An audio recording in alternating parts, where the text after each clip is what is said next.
Hello dear, जितने भी हमारे डियर फर्स्ट ईयर के डियर स्टूडेंट हैं सबको वेलकम करता हूं। तो जैसा कि आप लोगों को पता है फर्स्ट ईयर का आप अगर एमपी में हैं तो आपका भी एग्ज़ाम होने वाले हैं, समझ गए। और हैं तो आप लोग जो है और यूपी के हैं तो यूपी में भी जो है होने वाले हैं, ठीक है। तो आप लोग को ये रिवीजन बहुत यूजफुल होगा, बहुत कारगर होगा। कंप्लीट तो मैं पढ़ा ही चुका हूँ, बाकी रिवीजन मैं करा रहा हूँ। तो चलिए देखिए, यहाँ पर आज हम लोग लेकर आए हैं फैमिली के ऊपर, दूसरा लेकर आए हैं इमोशन के ऊपर, ठीक है ना। शुरू करते हैं। देखिए, पहला है परिवार का अर्थ लिखे और उसे परिभाषित करना है, ठीक है ना। तो देखिए, अर्थ मतलब होता है कि मीनिंग, परिवार का क्या मीनिंग होता है। परिभाषा जो है हर एक जो है सोशियोलॉजिस्ट जो है अलग अलग तरीके से अपना समाजशास्त्री दिए हैं परिभाषा। चलिए हम लोग इसको अर्थ के देखते हैं। परिवार शब्द जो होता है यह रोमन शब्द का एक जो है फैमिलस, जो फैमिलस होता है, इस फैमुलस से जो है आपका परिवार बना है। जैसे परिवार जो फैमिली है, इस फैमिली जो है रोमन शब्द फैमुलस से बना है, समझ गए। जो एक ऐसे समूह के लिए प्रयुक्त होता है जिसमें माता पिता, बच्चे और दास हो, समझ गए ना। देखिए, रोमन भाषा के फैमिलस से बना है, जिसका मतलब होता है, अर्थ होता है कि यह एक ऐसा समूह हो जिसमें माता पिता, समझ गए ना, माता पिता और बच्चा, समझ गए ना, और दास हो, मतलब उसका नौकर हो, लेकिन कम से कम माता पिता और उसका बच्चा जरूर हो, समझ गए ना। चलिए, समान अर्थ में परिवार समाज की वह प्रथम इकाई है। सबसे पहले आप लोग को क्वेश्चन पूछेगा ऑब्जेक्टिव में कि समाज के प्रथम इकाई कौन होता है, तो परिवार ही होता है, समझ गए ना। तो देखिए, समाज का सिंपल अर्थ में कहिए, समान अर्थ में, तो परिवार जो है समाज की प्रथम इकाई है जिसमें कुछ मनुष्य मिलकर रहते हैं। इन रहने वालों में पति पत्नी व संतान जो है अनिवार्य होती है, समझ गए ना। तो ये जो है इसका मतलब हो गया किसका, जो है आपके फैमिली का। फैमिली का क्या मतलब हुआ कि फैमिली का समान अर्थ होता है कि यह समाज का प्रथम इकाई होता है जिसमें कुछ मनुष्य मिलकर रहते हैं, जैसे पति पत्नी और उसके संतान। इतना कम से कम होता है तो एक परिवार जो है बन जाता है, समझ गए। तो यही जो है होता है परिवार का अर्थ, जो कि रोमन्स के शब्द फैमिलस से लिया गया है, समझ गए। चलिए, परिवार की परिभाषा क्या होता है। अब देखिए, यहाँ पे परिवार के परिभाषा वो तो हो गया अर्थ। अब यहाँ पे परिवार के परिभाषा में कुछ जो है समाज शास्त्रियों ने अपना अपना अलग अलग तरीके से परिभाषा दिया। तो हम लोग ज़्यादा नहीं, दो को ही देखेंगे। इसी दो को आप लोग को भी पूछेगा तो लिखिएगा परिभाषा में, समझ गए। देख लीजिए, पहला हम लोग लिए हैं लूसी मेयर के अनुसार और दूसरा लिए हैं डेविस के अनुसार, ठीक है ना। तो देखिए, लूसी मेयर, परिवार एक गृहस्थ समूह है। परिवार क्या है, एक गृहस्थ समूह है, मतलब घर का एक समूह है, समझ गए ना, जिसमें माता पिता व संतान साथ रहते हैं। ऊपर भी जो देखे हैं कि माता पिता और उसके संतान अनिवार्यतः रहते हैं, तो उसी प्रकार से लूनी मेयर ने भी कहा कि भाई मेरे, परिवार एक गृहस्थ समूह है, घर का समूह है, जिसमें माता पिता और उसके संतान जो है साथ में रहते हैं समूह में। इसके मूल रूप से दंपति व उसकी संतान रहती है। मतलब इसमें मूल रूप से दंपति यानी पति पत्नी और उसके संतान रहते हैं। ये कौन कहा, लूनी मेयर ने कहा, समझ गए ना। लूनी मेयर ने क्या कहा कि परिवार एक गृहस्थ, मतलब घर का एक समूह है जिसमें माता पिता और उसके एक संतान साथ रहते हैं। इसके मूल रूप में कहा जाए तो दंपति और उसके संतान होते हैं एक परिवार में, समझ गए ना। तो ये लूनी मेयर ने कहा, परिभाषा दिया। अब डेविस ने क्या कहा कि परिवार ऐसे व्यक्तियों का समूह है जो रक्त के आधार पर एक दूसरे से संबंधित है तथा जो परस्पर नातेदार है। डेविस ने कहा, डेविस ने माना कि भाई हम जो है लूनी मेयर के बात से सहमत है, बट पूरे सहमत नहीं है। हम अपना जो है परिभाषा देंगे। तो हम अपना परिभाषा परिवार के लिए क्या देंगे, तो डेविस ने कहा कि देखिए, एक से अधिक जहाँ भी कोई मनुष्य रहता है तो वह समूह हो जाता है। तो उसी प्रकार से परिवार में भी पति पत्नी हो या उसके बच्चा हो, कोई भी हो, 2 3 4 कोई भी हो, तो वो आपस में सब जो है एक दूसरे से परस्पर रक्त का संबंध होगा। जैसे पति पत्नी और उसके बच्चे, क्या हो गया, रक्त का संबंध हुआ ना उसमें, उसके बच्चा में और उसके माता पिता में। इसी प्रकार से बच्चा है और उसके माता पिता है, उसके दादा है, तो ये भी तो सब एक दूसरे से रक्त के संबंधी ही हुआ। तो ये डेविस ने माना कि रक्त के संबंधी हो, एक दूसरे से संबंधित रहते हो और जो परस्पर एक दूसरे से नातेदार हो, तो यही जो है परिवार होता है, समझ गए। तो ये डेविस भाई ने कहा, ओके। चलिए, ये हो गया। अब यहाँ पे आप सभी से क्वेश्चन पूछेगा कि परिवार को तो आप लोग देख लिए, परिवार का विशेषता क्या क्या, परिवार का डिफिनीशन कौन दिया था, लूनी मेयर ने और डेविस ने, दोनों के बारे में आप लोग समझ गए। एक ने कहा कि रक्त के आधार पर, डेविस ने रक्त के आधार पर माना, और लूनी मेयर ने माना कि पति पत्नी दंपति और उसके संतान अनिवार्यतः इसमें होगा तो ही परिवार होगा। समझ गए ना। चलिए ये हो गया। अब यहाँ पे देखिए परिवार की विशेषता, अब हम लोग इसका कैरेक्टरिस्ट देखेंगे कि एक परिवार जो होता है उसका क्या क्या विशेषता होता है। तो देखिए परिवार के मुख्यतः विशेषताओं को दो भागों में विभाजित कर दिया, अच्छे से समझने के लिए दो भागों में विभाजित कर दिया गया। समझ गए ना। ये हम लोग विशेषता देख रहे हैं परिवार का। अब आप लोग सोचिए ना परिवार का क्या क्या विशेषता हो सकता है। आप जिस परिवार में रहते हैं तो उस परिवार का क्या क्या विशेषता हो सकता है। तो परिवार आपको निवास स्थान दिलाता है, परिवार आपको सुरक्षा देता है, परिवार आपको जो है भौतिक सुविधा देता है। समझ गए ना, जिसमें घर, कपड़ा, खाना पीना, बायोलॉजिकल सुविधा देता है। समझ गए ना, मनोरंजन की सुविधा देता है परिवार। तो ये सब एक प्रकार का विशेषता ही होता है। समझ गए ना। शिक्षा का अवसर देता है परिवार आपको, राजनीतिक लाभ भी देता है, राजनीतिक सिखाता है कि कैसे परिवार को चलाना है, कैसे जब कोई समस्या हो तो एक दूसरे से कोई निर्णय लेना हो तो एक दूसरे से मिल के निर्णय लेंगे। तो ये जो है परिवार एक कैरेक्टरिस्ट विशेषता होता है सब। चलिए हम लोग देखते हैं। तो इसको समानतः दो ही भागों में विभाजित किया गया है, एक है समान विशेषता और एक है विशिष्ट विशेषता। दो भागों में इसके विशेषता को बांट दिया गया है। समझ गए। चलिए यहाँ पे हम लोग समान विशेषता जनरल कैरेक्टरिस्ट को देखते हैं फैमिली का। ठीक है ना। देखिए पहला जो समान विशेषता है, जो एक निड विशेषता है, वो होता है, पहला है सेक्सुअल रिलेशन। परिवार का एक विशेषता है कि जब परिवार का निर्माण होता है, जब किसी बच्चे का परिवार में शादी होता है तो वह जोड़ा दंपति जो होता है उसको एक लाइसेंस मिल जाता है कि उसको यौन संबंध बना सकता है पत्नी के साथ में। समझ गए ना। तो यह एक परिवार का जो है क्या होता है, विशेषता है। जो परिवार अनुमति देता है, समाज अनुमति देता है कि शादी के बाद यौन संबंध बनाने के लिए। समझ गए ना।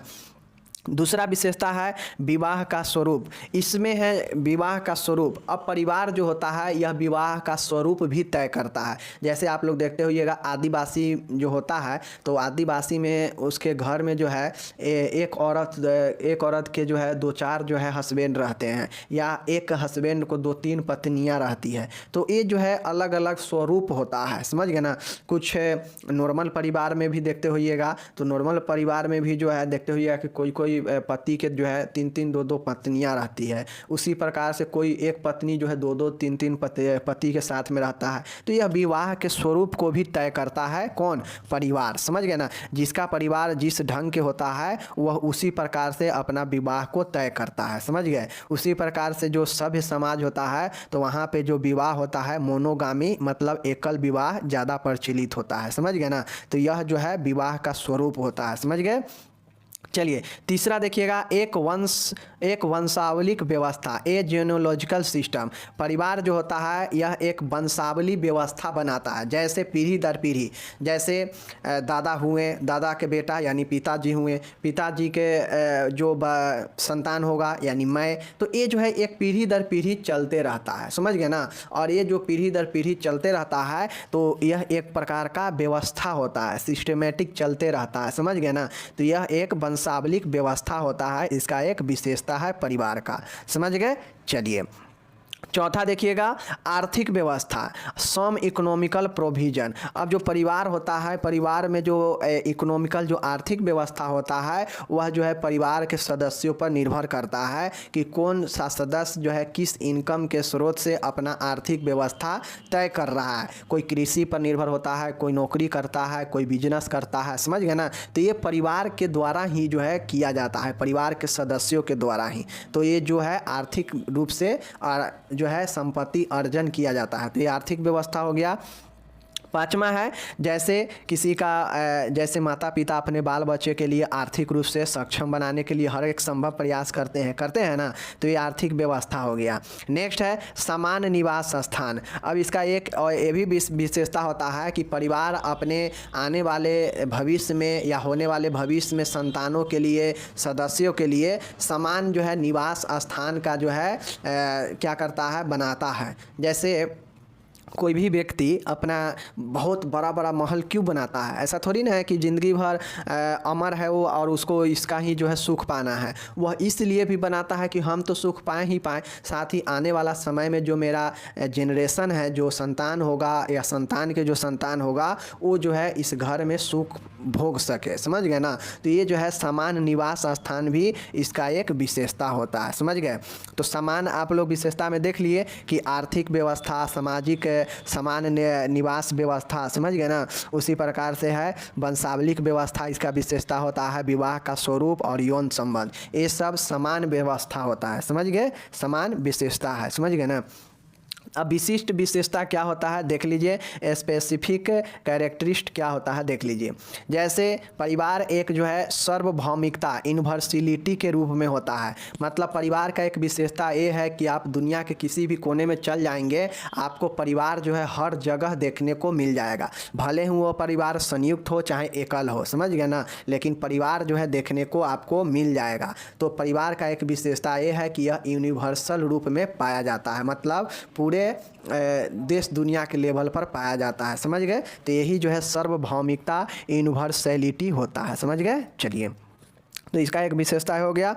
दूसरा है भावनात्मक आधार होता है। अब जो विशेषता होता है परिवार का, कि यहाँ पे जो है परिवार का एक विशेषता ये होता है कि आपके परिवार में जितने भी सदस्य होंगे एक दूसरे के भावनाओं को ख्याल रखता है। समझ गए ना? जैसे घर में माता पिता में से अगर किसी को तबीयत खराब हो जाता है तो उनके जो संतान बाल बच्चा होते हैं वो काफ़ी ज़्यादा चिंतित हो जाते हैं, या बाल बच्चा यानी संतान को किसी को तबीयत खराब हो जाए तो माता पिता चिंतित हो जाते हैं। तो यानी एक दूसरे के सब जो है ख्याल रखते हैं भावनात्मक रूप से। किसी को दर्द हो, क्रोध हो, उदासी हो, तो ये सब जो है भावनात्मक आधार एक जो है इसका विशेषता होता है। समझ गए?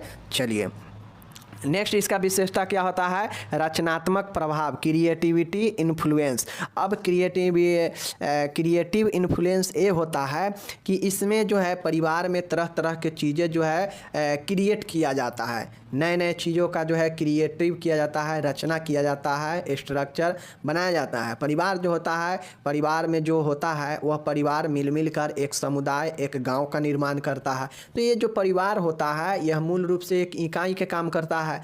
चूँकि यह इकाई के काम करता है तो एक एक परिवार जो है गांव में मिल के गांव बनाता है, समुदाय बनाता है। समझ गए ना? तो ये रचनात्मक होता है, इसका एक विशेषता है जो कि एक विशिष्ट विशेषता है। समझ गए ना? चलिए, नेक्स्ट देखिए, सीमित आकार, लिमिटेड साइज। अब जो परिवार होता है उसका जो साइज होता है लिमिट होता है। मान गए संयुक्त परिवार ही होगा, संयुक्त परिवार ही होगा तो संयुक्त परिवार में कितना 10 परिवार 20 परिवार हो, सॉरी 10 फैमिली, 10 मेंबर या 20 मेंबर या 15 मेंबर होगा। कितना मेंबर होगा? तो संयुक्त कंबाइंड जो फैमिली होता है ये बड़ा फैमिली होता है, संयुक्त परिवार होता है। तो लेकिन जो परिवार होता है उसमें भी तो सदस्यों की संख्या लिमिट ही होगा ना। ऐसा थोड़ी ना है कि आप एक संयुक्त परिवार में अनगिनत सदस्य हैं, ऐसा तो होता नहीं है। तो ये सीमित आकार होता है परिवार का। समझ गए? चलिए, नेक्स्ट देखिएगा, सामाजिक ढांचे में मूल परिवार। अब चूंकि जो आपका समाज होता है उसके ढांचे तैयार करने में जो परिवार होता है सबसे मूल होता है, मतलब सबसे जड़ होता है, एक इकाई के रूप में काम करता है। यही कारण है कि जो परिवार है वह हमारे समाज का निर्माण करता है। समझ गए? इसीलिए सामाजिक ढांचे में मूल परिवार ही होता है। समझ गए? चलिए, नेक्स्ट हम लोग यहाँ पे देखिए इसका विशेषता में सदस्यों का उत्तरदायित्व। अब जो परिवार होता है उसमें सभी सदस्यों का अपना अपना उत्तरदायित्व होता है। सबको अपना अपना जो है रिस्पॉन्सिबिलिटी होता है। समझ गए ना? अगर रिस्पॉन्सिबिलिटी एक दूसरे को परिवार में न समझा जाए तो पता नहीं चलेगा कि सब एक ही आदमी पर बोझ पड़ जाएगा। इसलिए परिवार के हर एक सदस्य अपना अपना रिस्पॉन्सिबिलिटी, उत्तरदायित्व समझते हैं और मिलजुल कर सब चीज़ को करते हैं। समझ गए ना? तो ये सदस्यों का उत्तरदायित्व होता है, ये परिवार का एक विशेषता है। समझ गए? चलिए, जो समाज परिवार होता है उसके द्वारा समाज के कंट्रोल भी, सामाजिक नियंत्रण का भी कार्य किया जाता है, सामाजिक स्तरीकरण का भी कार्य किया जाता है। समझ गए ना? जिससे समाज में होने वाले हर एक चीज़ों पर नियंत्रण रखा जाता है। जैसे आप लोग को पता है तो कानून सब जो होता है वो क्या करता है, चीज़ों को कंट्रोल करने के लिए ही लगाया जाता है। तो उसी प्रकार से परिवार जो है ये कंट्रोल, सामाजिक नियंत्रण बनाने का भी कार्य करता है। तो यह इसका विशेषता है, समझ गए। आखिरी विशेषता है कि परिवार अस्थायी एवं अस्थायी प्रकृति का होता है। अब जो परिवार होता है अस्थायी और अस्थायी होता है। जैसे अस्थायी हो जाएगा जिसका बच्चे से जन्म से जो घर होगा वो अस्थायी होगा, लेकिन मान गए वो जाके कहीं शहर में कुछ समय के लिए, कुछ वर्षों के लिए रहता है तो उसका वो अस्थायी घर हो जाएगा, वो अस्थायी परिवार हो जाएगा, समझ गए ना। तो ये परिवार अस्थायी और अस्थायी प्रकृति का होता है, समझ गए। चलिए, तो आप लोग समझ गए कि परिवार के विशेषता में दो प्रकार के विशेषता है। एक समान विशेषता जिसमें इकोनॉमिकल था, सेक्सुअल था, समझ गए ना, वो सब था। उसके बाद आपका जो है इधर जो हम लोग दूसरा बताए हैं, दूसरा में ये विभिन्न प्रकार के विशेषता है, समझ गए। चलिए, आप लोग रिपीट कर लीजिएगा, अगर जहाँ भी दिक्कत लगेगा रिपीट कर लीजिएगा। यहाँ पे देखिए परिवार के प्रमुख प्रकारों को विस्तार से समझाए। अब यहाँ पे हम लोग परिवार के प्रकार देखने वाले हैं, समझ गए ना, कि परिवार के कौन कौन से प्रकार होते हैं। देखिए एक परिवार टॉपिक से 5-6 क्वेश्चन बनता है। उस 5-6 क्वेश्चन में कोई भी 3 क्वेश्चन जो है दे देगा 10 नंबर या 15 नंबर में, कहेगा कि चर्चा कीजिए, चाहे परिवार का विशेषता या परिवार के कार्य या परिवार के आवश्यकता या परिवार के जो है तमाम तरीके के चीज़ें जो है पूछ देगा, प्रकार, समझ गए ना। चलिए हम लोग यहाँ पे देखते हैं। देखिए परिवार के प्रकार कौन कौन से होता है। पहला है परिवार के विभिन्न रूप देखने को मिलते हैं जो किसी स्थान की भौगोलिक, सामाजिक, सांस्कृतिक, आर्थिक एवं राजनीतिक परिस्थितियों के परिणाम होते हैं। विभिन्न आधारों पर परिवारों को निम्न भागों में बांटा जा सकता है। देखिए परिवार जो होता है ना, यह परिवार आपको भौगोलिक, जियोग्राफिकल या सामाजिक या सांस्कृतिक या आर्थिक या राजनीतिक परिस्थितियों के परिणाम होते हैं, समझ गए ना। तो इस सब के परिणाम से जो है परिवार जो है विभिन्न आधारों पर बांटा गया है। तो चलिए इसको जो है हम लोग देखते हैं कि किस किस आधार पर जो है बांटा गया है परिवार को। पहला है सदस्यों के संख्या के आधार पर। अब आप लोग जानते हैं कि सदस्यों की संख्या यानी जिसमें कम परिवार होगा, 1 2 3 होगा, वो होगा एकल परिवार यानी सूक्ष्म परिवार। जो जिसमें जो है बहुत सारा मेंबर होगा तो वो कंबाइंड संयुक्त परिवार होता है। तो इस सदस्यों के संख्या के आधार पर 3 प्रकार के होते हैं। पहला केंद्रीय या एकल, जिसमें पति पत्नी और उसके एक संतान होते हैं, समझ गए ना, तो ये होता है एकल परिवार। संयुक्त परिवार होता है, इसमें 3 या 3 से अधिक पीढ़ियों के लोग एक साथ रहते हैं, तो ये ज्वाइंट फैमिली होता है, समझ गए। जैसे दादाजी, उनके पिताजी और आप, तो ये 3 पीढ़ी के लोग जो है होते हैं, समझ गए। चलिए विस्तृत जो होता है तो इसमें जितने भी आपके खून के रिलेटेड होते हैं वो सब को जो है इसके अंदर में रखा जाता है, इसीलिए इसे विस्तृत परिवार कहते हैं, समझ गए ना। तो ये जो है आपका 3 प्रकार के सदस्यों के संख्या के आधार पर होता है, समझ गए, एकल, संयुक्त और विस्तृत, समझ गए ना। चलिए नेक्स्ट यहाँ पे देखिएगा अधिकारों के आधार पर। अब अधिकारों के आधार पर 2 प्रकार होता है। एक होता है पितृसत्तात्मक। पितृ मतलब समझ रहे हैं ना, कि जिसका अधिकार जो है मतलब मेल के पास हो, मेल कहा जाए तो या तो दादाजी या पिताजी के पास हो। और मातृतंत्रात्मक या मातृसंतात्मक परिवार होगा तो उसे जो है हम लोग फीमेल के पास जो अधिकार होगा, जो पावर होगा वो जो है फीमेल के पास होगा, समझ गए ना। जैसे बहुत लोग के फैमिली में जो अधिकार होता है परिवार में चलाने का, परिवार में निर्णय लेने का, वो मेन आदमी फैमिली के माता होते हैं या दादी होते हैं, समझ गए ना। तो जो कहेगी वही होगा, तो ये मातृसत्तात्मक परिवार होगा। लेकिन वैसा फैमिली जहाँ पे पिताजी का या दादाजी का बात चलता हो तो वो पितृसत्तात्मक अधिकार होता है। तो ये अधिकार के ऊपर है, समझ गए। चलिए तीसरा देखिए निवास के आधार पर। निवास के आधार पर भी 2 भागों में बांटा गया, एक पितृस्थानीय परिवार और एक मातृस्थानीय परिवार। पितृस्थानीय परिवार का मतलब होता है कि जैसे शादी हुआ और, समझ गए ना, शादी हुआ और शादी करने के बाद जो पत्नी होती है वो अपने पति के साथ अपने ससुराल चली जाती है, तो वो पितृ स्थानीय परिवार होता है।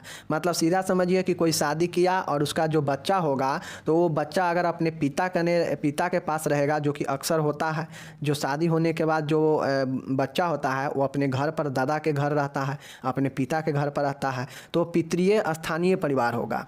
मातृ स्थानीय परिवार का मतलब है कि जैसे दो कपल में शादी हुआ और शादी के बाद जो है देखते होइएगा कुछ लोग जो है घर जमाई बन के रहता है, मतलब वो अपने पत्नी के यहाँ रह जाएगा, पत्नी के मैके जो मैके बोलते हैं, पत्नी के मैके में रह जाएगा। तो उस कंडीशन में ये पत्नी का घर हो गया, तो इसका जो बाल बच्चा होगा वो अपने माँ के पास, माँ के घर पर है, तो इस तरह से ये मातृ स्थानीय परिवार होता है। तो यह निवास स्थान के आधार पर हो गया, उसके बाद अधिकार के आधार पर हो गया, सदस्यों की संख्या के आधार पर हो गया, तो ये 3 आधार पर हो गया। अब विवाह के आधार पर लास्ट है। विवाह के आधार पर जैसे एक विवाह परिवार, वैसा परिवार जिसमें एक परिवार, जैसे एक विवाह होता, जैसे एक पति पत्नी आपस में, महिला और पत्नी का एक शादी हुआ और दोनों मिलकर जो परिवार बनाएगा तो एकल परिवार होगा, समझ गए ना।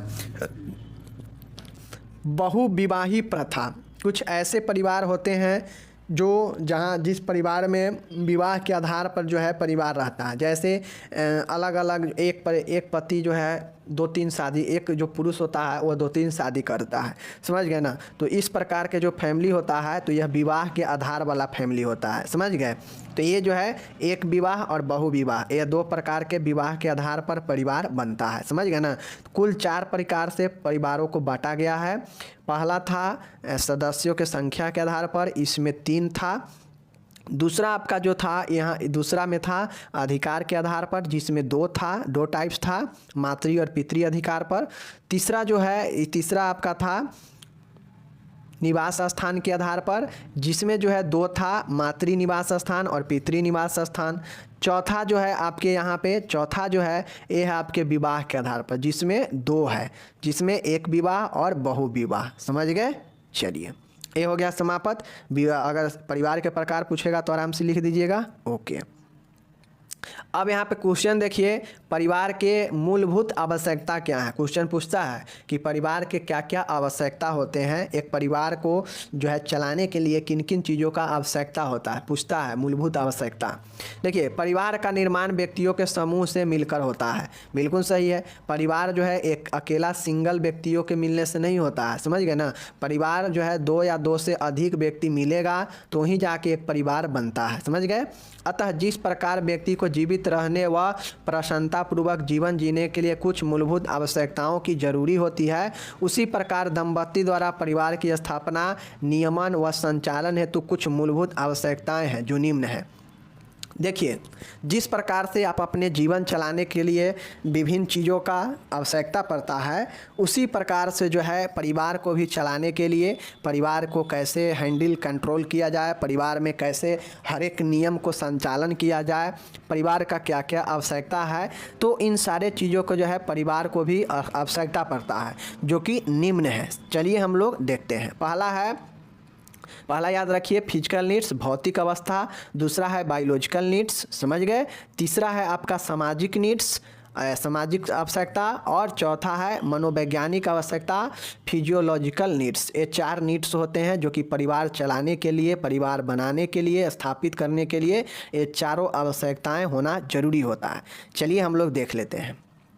पहला है भौतिक अवस्था, फिजिकल नीड्स। फिजिकल नीड्स के अंतर्गत क्या क्या चीज़ें चाहिए, तो घर चाहिए परिवार के लिए, भोजन चाहिए, कपड़े चाहिए, सुरक्षित वातावरण चाहिए, धन मतलब आर्थिक रूप से होना चाहिए, और घरेलू वस्तुओं इत्यादि होना चाहिए। ये सब जो है भौतिक है, जो कि अब मूलभूत ये फर्स्ट प्रायोरिटी बनता है कि एक परिवार में कम से कम आवास, भोजन और कपड़ा ये चाहिए ही चाहिए, और ये आपका भौतिक आवश्यकता होता है, समझ गए।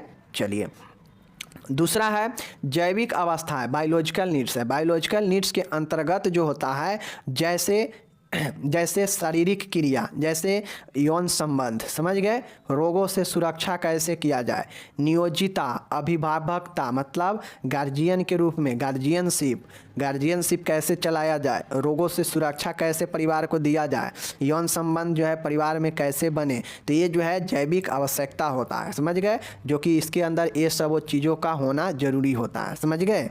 चलिए, सामाजिक आवश्यकता, सोशल नीड्स, एक परिवार को अच्छे से चलाने के लिए समाज में जो जो चीज़ें हैं उसको भी आवश्यकता होता है होना, समझ गए ना। जैसे रिश्तेदारी, बिना रिश्तेदारी के सब चीज़ ख़त्म हो जाएगा तो परिवार नहीं हो पाएगा, तो रिश्तेदारी होना चाहिए। सम्मान मिलना चाहिए, आपके समाज में एक दूसरे से सम्मान मिलना ज़रूरी होता है। पहचान होना चाहिए समाज में, मनोरंजन की सेवा होना चाहिए, सामाजिकरण यानी जोर सामाजिक का निर्माण होने की भावना, और सामाजिक सुरक्षा होना चाहिए। ये सब सामाजिक आवश्यकता होता है एक परिवार के लिए, जो चाहिए इसके अंदर में, समझ गए।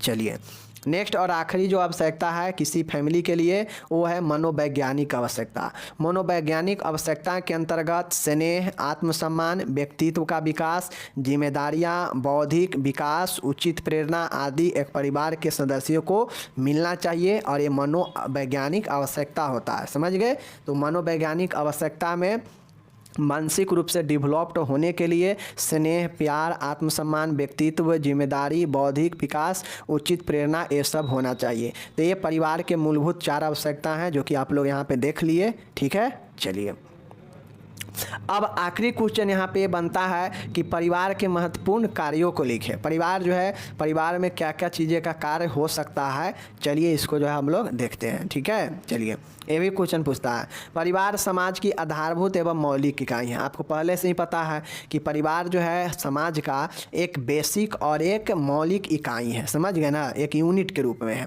और ये एक सार्वभौमिक संस्था है, और यह क्या है, एक यूनिवर्सल ऑर्गेनाइजेशन है, मतलब एक सार्वभौमिक संस्था है। परिवार द्वारा अनेक प्रकार के कार्य किए जाते हैं। अब देख लीजिए, चूँकि परिवार एक समाज का मौलिक और इकाई है, जो एक सार्वभौमिक संस्था के रूप में भी है, परिवार में अनेक कार्य किए जाते हैं जिसको 2 भागों में बांट दिया गया है। इस कार्य को भी 2 भागों में और विशेषता को भी 2 भागों में बांट दिया गया था, समान विशेषता और विशेष विशेषता। यहाँ भी इसको भी 2 भागों में बांट दिया गया है कार्यों को, ठीक है। चलिए देखिए, पहला कार्य है जैविक या आवश्यक कार्य। पहला जो कार्य होता है बायोलॉजिकल या इसेंशियल फंक्शन होता है, मतलब जैविक या आवश्यक कार्य होता है, ठीक है। दूसरा है परंपरागत कार्य या अन्य कार्य, समझ गए ना, ट्रेडिशनल या नॉन इसेंशियल फंक्शन। मतलब सीधा समझिए, परिवार में 2 तरह के जो कार्य को बांटा गया है, उसमें पहला बायोलॉजिकल या इसेंशियल जो कार्य होता है, इसमें ए नीड कार्य है, ए नीड है, इसको चाहिए ही, ये परिवार में इन चीज़ों का आवश्यकता पड़ता ही है, परिवार इन चीज़ों का कार्य करता ही है, ठीक है ना। दूसरा जो कार्य है होगा और नहीं भी होगा तो चलेगा, ये अन्य कार्य में है, समझ गए ना। तो चलिए हम लोग देख लेते हैं। अब देखिए, पहला जैविक कार्य है। परिवार के सार्वभौमिक कार्य वे हैं जो हमें सभी समाज एवं संस्कृतियों में देखने को मिलते हैं। देखिए, पहला जो कार्य है जैविक या आवश्यक कार्य, तो एक कार्य आप कहीं भी चल जाएंगे पूरे विश्व में, चूँकि परिवार सार्वभौमिक है, पूरे विश्व में पाया जाता है, तो इस कंडीशन के अनुसार आप किसी भी समाज और संस्कृति, मतलब किसी भी कल्चर में आप चले जाएंगे तो वहाँ पे परिवार के जो है ये जो आवश्यक कार्य है ये आपको मिल ही जाएगा, समझ गए ना। भले ट्रेडिशनल कार्य आप कहीं कहीं जाएंगे तो आपको बदला बदला हुआ दिखेगा, चेंजेज दिखेगा, या कोई कार्य ट्रेडिशनल वाला नहीं भी मिलेगा, लेकिन ये जो बायोलॉजिकल जो इसेंशियल कार्य है, यह जो है आपके पूरे विश्व में, पूरे हर जगह जो है आपको मिल जाएगा, इसीलिए इसे आवश्यक या बायोलॉजिकल कहा गया है, समझ गए ना। चलिए देख लीजिए, पहला है यौन आवश्यकताओं की पूर्ति। अब आप लोग बताइए कि पूरे विश्व में चल जाइए, कौन सा ऐसा परिवार नहीं है जिसमें यौन का क्रिया नहीं होता होगा, सेक्सुअल नीड नहीं होता होगा, सेक्सुअल जरूरी या सेक्सुअल कार्य नहीं होता होगा। चूँकि जब एक परिवार बनता है, उसमें एक दंपति जोड़ा जब शादी होकर गृहस्थ जीवन में आता है, तो उसको एक जो है समाज और परिवार जो है एक जो है उसे मान्यता दे देता है कि वो अपने संतान की उत्पत्ति के लिए जो है वो यौन आवश्यकताओं के पूर्ति कर सकता है आपस में, समझ गए ना। तो यह जो है पहला कार्य होता है जो कि एक बायोलॉजिकल कार्य है। दूसरा कार्य है संतानों उत्पत्ति एवं बच्चों का पालन पोषण। अब आप पूरे विश्व में कहीं भी चल जाएंगे, परिवार अपने बच्चे के लिए पालन पोषण के लिए परिवार में जो है हर एक चीज़ करता है, हर एक कार्य करता है, समझ गए ना। तो यही दूसरा पॉइंट है कि बच्चों का पालन पोषण और संतान उत्पत्ति के कार्य, समझ गए। चलिए तीसरा कार्य यहाँ पे आप लोग देखिए निवास स्थान का कार्य। अब आप लोगों को पता है कि परिवार जो है सबसे पहले अपने सदस्यों के लिए क्या करता है कि घर का व्यवस्था करता है, निवास का व्यवस्था जरूर करता है। तो ये आपका निवास स्थान का व्यवस्था हो गया, समझ गए। चौथा है शारीरिक सुरक्षा। अब समझिए आपके परिवार में 5 सदस्य हैं, उस 5 सदस्य में एक तो मेन होगा ना। अब वो जो मेन होता है अभिभावक, वो उन पर जो है क्या होता है जिम्मेदारी होता है कि परिवार के हर एक सदस्यों को कैसे जो है सुरक्षा प्रदान किया जाए, कैसे रोगों से बचाया जाए। तो ये जो है शारीरिक सुरक्षा एक कार्य होता है परिवार का, ठीक है। पांचवा है मनोरंजनात्मक कार्य। और परिवार जो होता है वह एक मनोरंजन का भी साधन होता है। परिवार में हर एक सदस्य जो है एक दूसरे के लिए कुछ न कुछ इंटरटेन का मनोरंजन का साधन करते रहते हैं, समझ गए। तो ये मनोरंजन का कार्य होता है, समझ गए। छठा यहाँ पे आप लोग देखिएगा मनोवैज्ञानिक कार्य। परिवार अपने सदस्यों के लिए साइकोलॉजिकल जो है क्या करते हैं, सबको मदद करते हैं। जैसे किसी को कोई टेंशन है तो उसको मदद करते हैं, स्नेह प्यार दुलार, समझ गए ना, इन सबों में जो है कार्य करते हैं परिवार, एक दूसरे पर सदस्यों पर दिखाते हैं। तो ये मनोवैज्ञानिक कार्य हो गया, समझ गए। तो बायोलॉजिकल कार्य समझ गए, मनोवैज्ञानिक का आवश्यक कार्य, ये 6 पॉइंट है। तो आपको किसी को अगर कन्फ्यूजन होगा तो एक बार जाके बैक करके देख लीजिए, ठीक है। चलिए अब हम लोग यहाँ पे देखते हैं परंपरागत कार्य, ट्रेडिशनल या नॉन इसेंशियल फंक्शन, ठीक है। देख लीजिए परिवार के वे कार्य जिनका निर्धारण अलग अलग संस्कृतियों में वहाँ की सामाजिक एवं सांस्कृतिक परंपराओं के द्वारा होता है, परंपरागत कार्य कहते हैं। अब आप लोग को पता होगा कि आप लोग जानते हैं कि आपके क्षेत्र में या आपके राज्य में जो चीज़ होता है वह जो है आप किसी और राज्य में या किसी और क्षेत्र में जाएंगे तो वो चीज़ें देखने को नहीं मिलेगा। वहाँ का कल्चर अपने अनुसार जो है अपने परंपरा के अनुसार कार्य करता है, समझ गए ना। तो ये जो है जैसे बिहार में यूपी में अब आधा जो है बहुत लोग करने लगे हैं छठ, लेकिन यही छठ अगर आप दूसरे राज्य में जाएंगे तो वहाँ पे जो क्या होता है कि लोग नहीं करते हैं क्योंकि उसका परंपरा ये छठ का नहीं है। तो ये जो इस प्रकार के जो कार्य होता है वैसा कार्य जो सब अपने संस्कृति अपने परंपराओं के अनुसार जो है सब अलग अलग जगहों पर अलग अलग जो है पाया जाता है। तो ये जो कार्य होता है परंपरागत कार्य जो होता है यह अलग अलग संस्कृतियों सामाजिक परंपराओं के हिसाब से होता है, ठीक है ना। चलिए हम लोग देख लेते हैं। देखिए पहला है परिवार के निम्नलिखित परंपरागत कार्य हैं। कौन कौन परंपरागत कार्य हैं? पहला परंपरागत कार्य है आर्थिक कार्य। अब जो आर्थिक कार्य होता है तो अपने परिवार के लिए जो आर्थिक अर्जन पूंजी पैसा कमाना, तो ये जो कमाने का जो सोर्सेज होता है सभी संस्कृति में सभी परिवार में अलग अलग होता है, समझ गए ना। जैसे कोई राज्य है जो कि कोई राज्य में जो है बहुत ज़्यादा पूंजीवाद है तो वहाँ पे जो है बहुत बिजनेसमैन सब है, तो वहाँ पे बिजनेसमैन से ज़्यादा जो है परिवार लाभान्वित है। कोई ऐसा राज्य है जहाँ पे कृषि पर ज़्यादा डिपेंड है तो उसका जो आर्थिक अर्जन होगा आर्थिक काम होगा वो कृषि पर आधारित होगा। तो ये आर्थिक कार्य जो है आदमी के क्षेत्र के हिसाब से बदल जाता है, समझ गए। चलिए दूसरा जो है सामाजिकरण का कार्य। अब सभी समाज में जो है अपने अपने हिसाब से जो है सामाजिकरण का कार्य किया जाता है, समाज में एक दूसरे से स्थापित करने का काम जो है किया जाता है, समझ गए। चलिए तीसरा है शैक्षणिक कार्य। शैक्षणिक कार्य जो होता है आप लोग देखते हैं कि शैक्षणिक कार्य जो होता है यह भी जो है अपने अपने परिवारों के जो है स्थिति के अनुसार होता है, समझ गए। हर एक परिवार चाहता है कि हम अपने बच्चे को जो है अच्छे से शैक्षणिक योग्यता दें, बट नहीं हो पाता। क्यों नहीं हो पाता है? क्योंकि उनको कहीं ना कहीं कोई ना कोई समस्या हो जाता है। बट वहीं पे कोई परिवार जो है क्या करता है कि अपने बच्चे को जो है बहुत अच्छा पढ़ा देता है। तो ये जो है शैक्षणिक कार्य भी एक परंपरागत कार्य के अंतर्गत ही है, समझ गए। धार्मिक कार्य। अब सभी धर्म में सभी जगहों पर अलग अलग धर्म को अलग अलग पंथ को मानने वाले लोग हैं तो अपने हिसाब से अपने जो है जो गॉड है उनको मानते हैं अपने धर्म में, समझ गए ना। तो ये जो है धार्मिक कार्य एक परिवार के द्वारा किया जाता है, समझ गए। नेक्स्ट हम लोग यहाँ पे अब देखते हैं सांस्कृतिक कार्य है, कल्चरल फंक्शन है।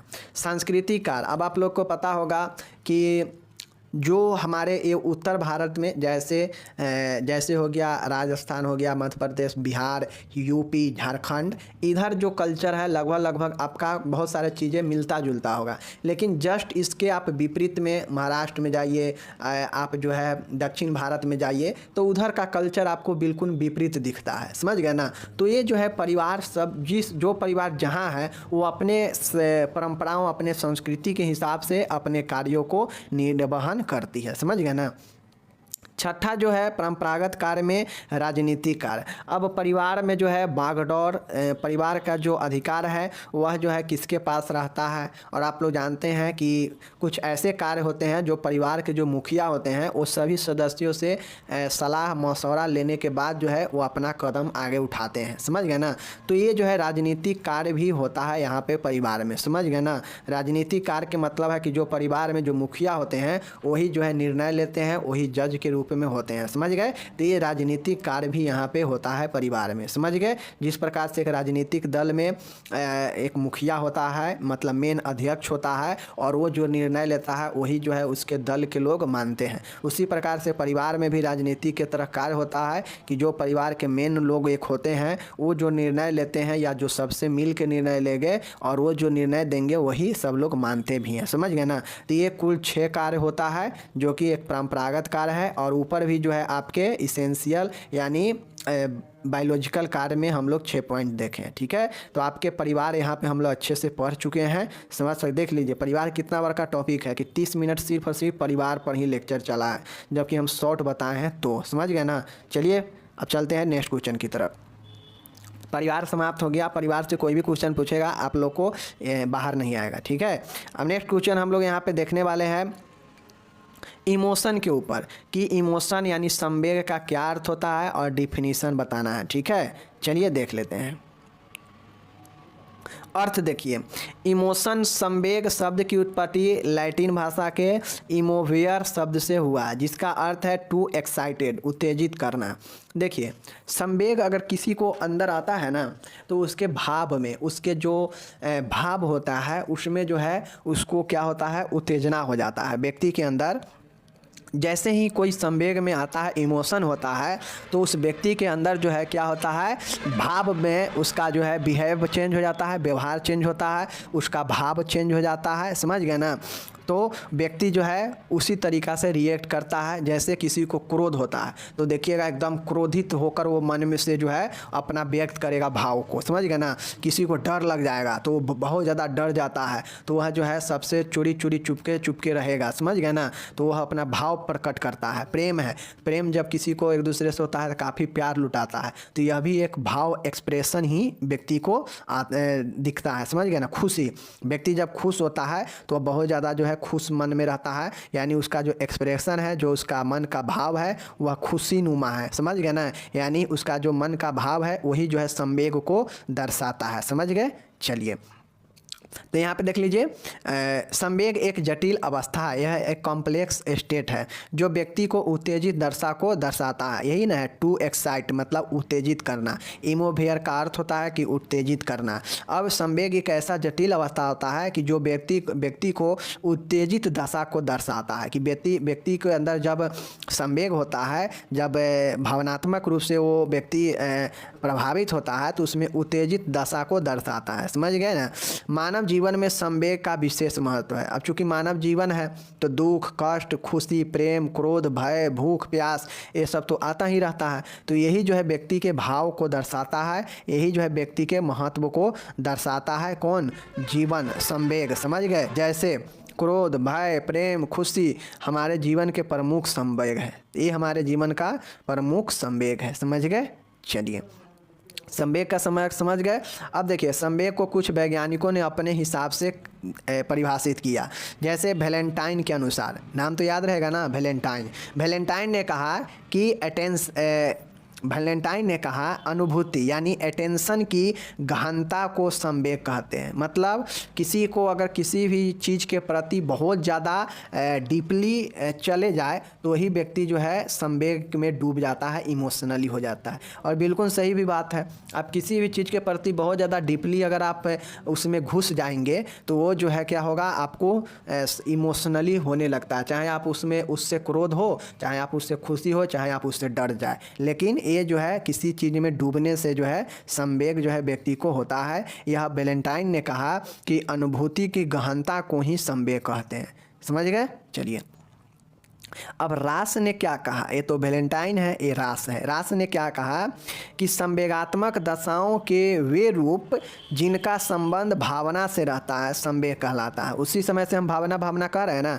तो यही भावना एक्सप्रेशन, समझ गए ना, ये एक्सप्रेशन जो एक्सप्रेशन जो होता है यह जो है व्यक्ति के दशाओं को बताता है कि व्यक्ति किस दशा में है, किस कंडीशन में है। और व्यक्ति जो है जिस कंडीशन में, अगर खुशी कंडीशन में होगा तो व्यक्ति जो है खुशी दर्शाएगा अपने इमोशन भावना संवेग में, समझ गए ना। अगर वह दुखी होगा तो दुखी दर्शाएगा अपने भावनाओं को, समझ गए। और ये जो है जैसा उसका भावना होगा वैसा ही उसका संवेग व्यक्ति के अंदर, भावना जैसा दिखेगा वही जो है संवेग को जो है क्या करता है, निर्धारित करता है, समझ गए। तो रास ने कहा कि संवेगात्मक दशाओं के वे रूप जिनका संबंध भावना से रहता है वह जो है संवेग कहलाता है। समझ गए?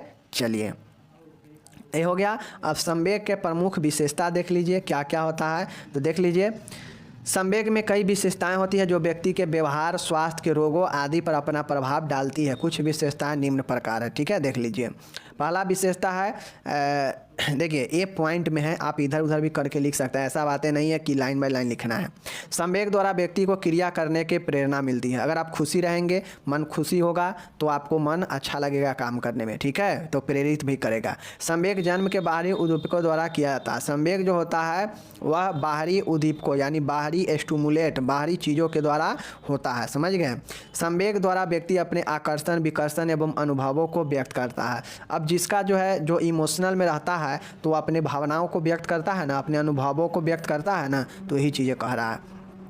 संवेग जो है सार्वभौमिक होते हैं। संवेग जो होता है यह यूनिवर्सल होता है, सभी जगह दुख, प्रेम, कष्ट, भय सभी जगह होता है। तो इसीलिए जो संवेग है यह सभी जगह होता है। यह प्रत्येक व्यक्ति एवं समुदाय में पाया जाता है। जो संवेग होता है ना यह सब में पाया जाता है। कौन ऐसा व्यक्ति है जिसमें दुख, दर्द, प्यास, प्रेम नहीं होता हो? सब में होता है, समझ गए ना।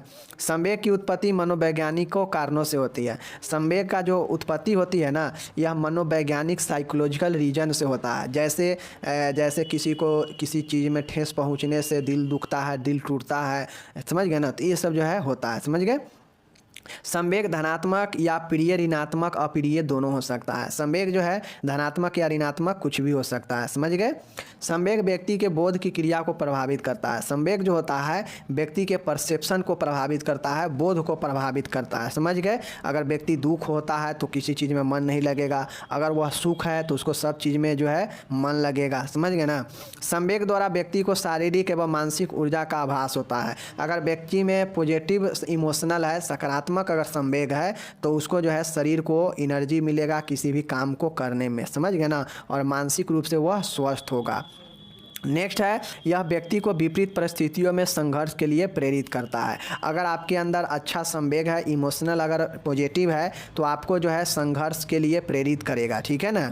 संवेग व्यक्ति की शक्ति को उत्तेजित करता है। आपके अंदर जो है कितना ज़्यादा मजबूती है, कितना ज़्यादा आपके अंदर अस्थायित्व है, इसको जो है क्या करता है, शक्ति को उत्तेजित करता है संवेग, समझ गए ना। अगर संवेग मजबूत नहीं होगा तो बात बात पे रोने लगेंगे, बात बात पे क्रोध हो जाएंगे, ठीक है ना, यही चीज़ें है। संवेग व्यक्ति में एक हलचल एवं अशांति को जन्म देता है। संवेग जो है किसी व्यक्ति में हलचल और अशांति को जन्म देता है। जैसे दुख, क्रोध, भय, ये सब आने से ही व्यक्ति में हलचल और अशांति हो जाता है, समझ गए। चलिए, अब यहाँ पे देखिए, संवेग की परिस्थितियों के प्रकारों का वर्णन करें। संवेग या संवेगात्मक कंडीशन के अनुसार कितने प्रकार के होते हैं देख लीजिए। तो देखिए, संवेगात्मक मुख्यतः दो प्रकार के होते हैं, ठीक है। कौन कौन होते हैं देख लीजिए। पहला है धनात्मक और दूसरा ऋणात्मक। ओके, चलिए। धनात्मक वे होता है जिसमें जो है निम्न प्रकार से संवेग में सुख का भाव होता है, इसे सकारात्मक कहते हैं। समझ गए ना। धनात्मक होगा तो धनात्मक संवेग मतलब अच्छा संवेग जिसमें सुख का भाव होता है। समझ गए ना। जैसे देखिए क्या क्या, जैसे एक व्यक्ति के अंदर स्नेह और प्रेम होता है तो मतलब अच्छा होता है, उसमें सुख ही आएगा। पर उसका मन अगर हर्ष और प्रश्न रहेगा तो वो अच्छा काम करेगा। जिज्ञासा, क्रियोसिटी अगर उसके अंदर जगेगा तो व्यक्ति किसी भी चीज़ को करने के लिए आगे बढ़ेगा। समझ गए ना। तो ये सब व्यक्ति के अंदर जो है अच्छा चीज़ें लाता है। आशा, आशा होना मतलब किसी भी चीज़ के प्रति पॉजिटिव बातें होना। तो ये जो है चार चीज़ें जो व्यक्ति के अंदर खुशी का आभास लाता है और ये जो है आपका पॉजिटिव इमोशन होता है। समझ गए, सकारात्मक संवेग। लेकिन वहीं पर बात किया जाए ऋणात्मक संवेग का, तो ऋणात्मक संवेग बहुत सारा होता है जो दुख के भाव का होता है, जिसमें दुख प्रकट होता है। समझ गए ना। देख लीजिए, जैसे डर लगना, भय होना, क्रोध होना, ईर्ष्या होना, घृणा करना, उदासी एवं अवसाद होना, शोक में, चिंता में, अपराध बोध, उब जाना। ये सब जो है व्यक्ति को क्या करता है कि व्यक्ति को दुख प्रकट करता है और ये दुख प्रकट करने वाला ऋणात्मक जो है संवेग होता है। समझ गए। चलिए, ये हो गया। अब देखिए, कुछ ऐसे ये जो संवेग होता है इसके होने से हमारे शरीर में जो है क्या क्या परिवर्तन होते हैं, ठीक है। देख लीजिए, संवेग अगर आता है किसी को इमोशनली, जब कोई व्यक्ति प्रभावित होता है तो इमोशन के समय व्यक्ति में क्या क्या चेंज आता है देख लीजिए। पहला है नाड़ी गति तेज हो जाएगा, नब्ज पल्स रेट जो है बढ़ जाता है, घट जाता है। पता है ना, ये पढ़े हैं आप कहाँ, एनाटोमी में भी पढ़े हैं, पता है आपको। हृदय गति जो है क्या होता है, बढ़ या घट जाता है इमोशनली रूप से। श्वसन दर तेज हो जाता है, रक्तचाप भी प्रभावित होता है इमोशन में। समझ गए ना। पाचन तंत्र भी प्रभावित होता है। नींद जो है नहीं आता है, नींद कम जाएगा। ग्रंथियों में परिवर्तन आता है जिसके कारण हार्मोनल सिक्रेशन भी जो है इरेगुलर हो जाता है और मस्तिष्क तरंग के ब्रेन वेव्स भी काम में प्रभावित आने लगता है। तो ये सब जो है प्रभावित होता है इमोशनली रूप से भी। समझ गए ना। चलिए, वीडियो बड़ा हो गया है, विदा लेते हैं, धन्यवाद।